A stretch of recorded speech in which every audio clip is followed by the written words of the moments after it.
नमस्कार, स्वागत करता हूँ आपको अपने इस यूट्यूब चैनल पे। दोस्तों, जिस मुद्दे पे हम बात करने वाले हैं, वो थोड़ा-सा हट के है। इस मुद्दे पे आपको कहीं ऐसा कुछ देखने को अभी तक नहीं मिला होगा, बातें जो मैं कहने वाला हूँ। देखिएगा, मैं एक थंबनेल में जो चीज़ें लिखा हूँ, ग्रेड 3 में आपका स्कैम हुआ है, तो क्या ऐसा पॉसिबल है स्कैम हुआ है? क्या नहीं हुआ है? मैंने अभिनय सर का जो है वो यहाँ पे प्रोफ़ाइल क्यों लगाया है, उनके यूट्यूब चैनल का प्रोफ़ाइल क्यों लगाया है? ये भी एक विषय हो सकती है ना कि हम बात कर रहे हैं टेक्नीशियन और अभिनय सर का हम मैथ ग्रामी टीचर हैं। इनका तो आप लोग फ़ैन होंगे ही। वो अलग बात है, हेटर भी होते हैं, लेकिन मुझे तो लग रहा है कि एक दिल फेक बंदा इनका फ़ैन ज़रूर होगा। हाँ, पढ़ाई-लिखाई में हो ना हो, लेकिन जो अंदाज़ इनका जीने का है, उनका भी बहुत इसका भी बहुत असर पड़ता है लोगों पे। और मैं इनका पढ़ाई पे तो शुरुआती से फ़ैन रहा हूँ, लेकिन जो जीने का अंदाज़ है ना, बोलने का तरीका है और जो एकदम से मलंग जो आदमी होना चाहिए ना, वैसा बंदा है, ठीक है? बंदा है, सॉरी बोल दिए, बंदा हैं। चूँकि हमारे आइडियल टीचर हैं, हम इनसे बहुत कुछ इंस्पायर होके सीखे भी हैं। तो मैं बात क्यों कर रहा हूँ स्कैम की? ये जो सर हैं, मैं इसमें वीडियो भी इनका देखा हूँ और मज़ा आ जाता है इनका वीडियो देखने के बाद। आप भी एक बार देखिएगा, ट्राई कीजिएगा। हेटर होंगे फिर भी देखिएगा, मज़ा आएगा ज़रूर। यहाँ पे ये कह रहे हैं एसएससी रिज़ल्ट में स्कैम हुआ। एक अकेला बंदा एसएससी के अगेंस्ट खड़ा रहा ये, और इनके अगेंस्ट सभी टीचर्स लग गए, ठीक है? चूँकि ऑब्वियस है, जो ऊँचाई पे जाता है ना, उसको खींचने वाले जितना ऊपर पहुँचाने वाले नहीं होते हैं, उससे कई गुना खींचने वाले होते हैं। इनका टांग हर लोग इस मुहिम में खींच रहा है, एसएससी स्कैम करके ये जो निकाले हैं। ऐसा देखिए, मैं बैकग्राउंड समझा देता हूँ, एसएससी स्कैम में क्या हुआ कि बहुत सारे बच्चे इतना हाई स्कोर कर गए कि इनको डाउट हुआ और इन्होंने कुछ प्रूफ़ के साथ ये बताया कि इसमें स्कैम हुआ है रिज़ल्ट में। और फाइनली जब टीचर्स कहें इनको क्रिटिसाइज़ करना लगे, गगन जी हो गए, अगन-मगन जितने भी अंड-बंड होंगे ना, बहुत सारे उनके फ़ैन भी होंगे, हमें गाली भी देंगे।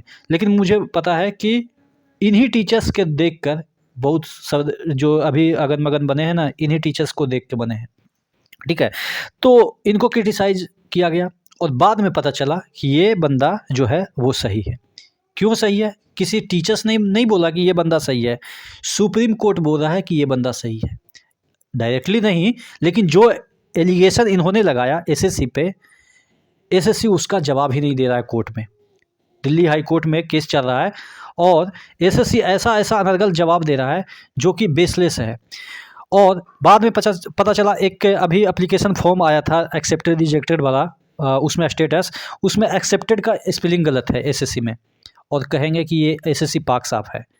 तो इस बंदे ने एकदम से अकेले एसएससी के विरुद्ध आवाज़ उठाया और पता चला कि स्कैम हुआ है। बहुत सारे ऐसे भी बच्चे हैं जिनका कि एज एक्सपायर हो गया है, एक्सपायर इन द सेंस कि ओवर एज हो गए हैं, और उनका भी रिजल्ट दे दिया है और सीबीटी 2 के लिए उनका भी नाम आ गया है। कैसे हो सकता है भाई? कोर्ट में ये मामला उठा। तो क्या एसएससी बोलता है कि हो सकता है कि कुछ गलतियां हो जाती है, इसलिए तो हम इतना गुना रिजल्ट देते हैं कि उसमें से छाँटें। भाई, उसमें से आप तो छाँट देंगे, लेकिन उसकी वजह से जो बच्चे जाना चाहिए सीबीटी 2 में, वो बच्चे तो ऑलरेडी छँट गए ना। भाई, एक बंदे छँटते हैं तो समझ सकते हो, कम से कम 15 लोगों का ज़िंदगी तबाह होता है, चूँकि उस पे मिनिमम 15 लोग डिपेंडेंट होते हैं। आप कहेंगे कि सर 2 ही हो गए, माता-पिता, भाई-बहन, यही सब ना। भाई, उसके बाद का भी तो जनरेशन उस पे इम्पैक्ट पड़ता है ना। तो मैं मिनिमम की बात कर रहा हूँ, हो सकता है इससे ज़्यादा हो। तो आप समझिए, अगर 500-600 बच्चे गलत तरीके से घुसा दिए और उसको छाँट रहे हैं और उसके पहले ही उसकी वजह से 500 बच्चे छँट गए, तो उनका लाइफ तो इम्पैक्ट पड़ा ना। तो ये अब मान रहे हैं कोर्ट में जाके, लेकिन जब ये हल्ला किए थे तो कोई नहीं मान रहा था। अब कोर्ट ने मान लिया तो टीचर मुँह दबाए फिरे हैं, कोर्स बेच रहे हैं। तो मैं यहाँ पे एसएससी का ज़िक्र क्यों कर रहा हूँ? इसलिए कर रहा हूँ कि चूँकि यहाँ पे आपको टेक्नीशियन ग्रेड 3 में ये जो 95 जो दिख रहे हैं, ये जो 95 नंबर दिख रहे हैं, भाई हमने भी पढ़ाई की है। 95 आते हैं, मैं मानता हूँ, लेकिन राजेंद्र प्रसाद एक ही पैदा होते हैं, या हो, अब जनरेशन थोड़ा-सा मॉडर्न हो गया है तो 1 से 100 पैदा हो सकते हैं। यहाँ 3-3 हज़ार राजेंद्र प्रसाद पैदा हो गए हैं, और वो भी कैसे सब्जेक्ट में, जब जीके जैसा सब्जेक्ट हो। करंट अफेयर्स जैसा सब्जेक्ट हो, और करंट अफेयर्स भी कैसा, धुआंधार 2018 वाला ये क्वेश्चन पूछ के कहेंगे कि हमारा तो ये करंट अफेयर्स है। रेलवे में आपको पता है 2018 का भी क्वेश्चन पूछा जाता है और वो करंट अफेयर्स में काउंट होता है। और वैसे क्वेश्चन में अगर 95 नंबर आ रहा है तो क्या मैं इनकी बातों पर यकीन ना करूँ? जो एसएससी अगर ऐसा कर सकता है, जो कि कम से कम रेलवे से तो बढ़िया आयोग है, जब एसएससी में ऐसा हो रहा है तो क्या रेलवे पाक साफ है? क्या रेलवे में नहीं पॉसिबल है? अरे भाई, रेलवे में पॉसिबल तो तभी हो गया था जब ब्लूटूथ आ गया था, पकड़े गए थे और कई सेंटर पे सेटर बैठते थे। तो मैं जो हालांकि मेरा इतना चैनल का स्कोप नहीं है कि मैं 20,000 तक अपनी बातों को पहुंचा सकता हूं। मेरा व्यूज़ कितना आएंगे? 2,000, 4,000, 10,000, मैक्सिमम 10,000 का ही लक हुआ साफ तो ठीक है। लेकिन ये बात हम आपको अगर 5,000 भी लोग देखें या 2,000 भी देखें तो वो ये बात उन बड़े चैनलों को बताएं जो कि आपके लिए भगवान बने रहते हैं और कहते हैं कि हम आपके लिए जी मर जाएंगे, कट जाएंगे, ये कर देंगे, वो कर देंगे। कम से कम इस मुद्दे पे तो आवाज़ उठानी चाहिए। क्या ये सही है? आप इसमें कोई ट्रांसपेरेंसी है ही नहीं। आप अपना रिजल्ट देख सकते हैं, दूसरे का देख ही नहीं सकते हैं, ठीक है। तो मुझे लग रहा है तो कुछ ना कुछ तो फीसी है। 3,000 बच्चे का जो है वो, और वो 3,000 अभी तो डिस्प्ले हो रहे हैं। मैंने आपको दिखा भी दिया था 2 लाख समथिंग जो है वो डेटा, और उसके बाद ये तो 2 लाख में इतना 2,000 निकल गए, और अभी ये 20 लाख का डेटा में अब कितना 3,000 तो मैं मिनिमम बोल रहा हूँ कि 90 प्लस होंगे।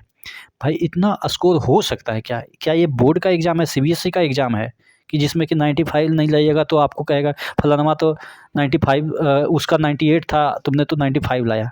भाई अगर कंपटीशन में इतना उठने लगे, हाँ मैं नॉर्मलाइजेशन की बात मानता हूँ कि नॉर्मलाइजेशन में 95 आ सकते हैं, लेकिन वो भी बहुत कम होते हैं।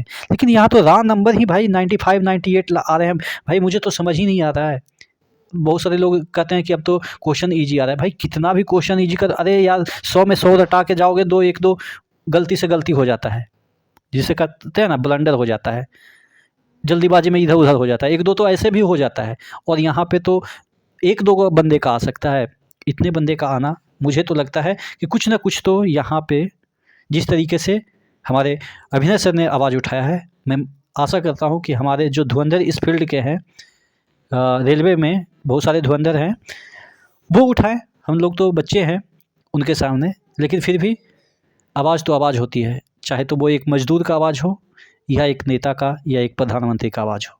अगर सच्चाई मेरी बातों में है तो आप ज़रूर कमेंट करके बताइएगा कि हाँ इसमें भी कुछ हो सकता है, जैसा कि एसएससी में चल रहा है। मैं आशा करता हूँ कि रेलवे इसमें सुधार करेगी, और इसीलिए CBT 2 का फंडा है। ये जो 95-98 ला रहे हैं ना, हो सकता है CBT 2 में इनका 55 भी ना आए। मैं सभी की बात नहीं कर रहा हूँ, उनको दिल पे नहीं लेना है कि जो जेन्युइन है। मैं जेन्युइन बंदे को सैल्यूट करता हूँ जो 98-95 ला रहे हैं, लेकिन जेन्युइन के साथ हम उसको क्यों सैल्यूट करें जो 25 नहीं डिजर्व करता, वो 95 ला रहा है। मैं फिर एक बात बोल रहा हूँ, जो जेन्युइन बंदे हैं उनके टैलेंट को मैं सलाम करता हूँ, बट 98 वाले वो बंदे जो 25 डिजर्व नहीं करते, वो 98 ला रहे हैं, तो उन बच्चों के लिए मुझे रोना आता है। जो बच्चे कितना भी मेहनत कर लो 75 नहीं हो पा रहा है, 85 नहीं हो पा रहा है, उन बच्चे के लिए बुरा फील होता है भाई, कि भाई आपने इतना मेहनत किया। चूँकि मैं भी उस मेहनत से गुजरा हूँ। जब किसी का स्कोर हम देखते हैं हमारा 75 आ रहा है, उसका 95 आ रहा है, और सेम जैसा पढ़ने में है, तो फिर कहाँ पे लैग कर रहे हैं? क्या सिस्टम की वजह से हम पीछे जा रहे हैं? तो आप पे ये छोड़ देता हूँ कि क्या इसमें क्या हुआ है, आप ज़रूर कमेंट करके बताइएगा।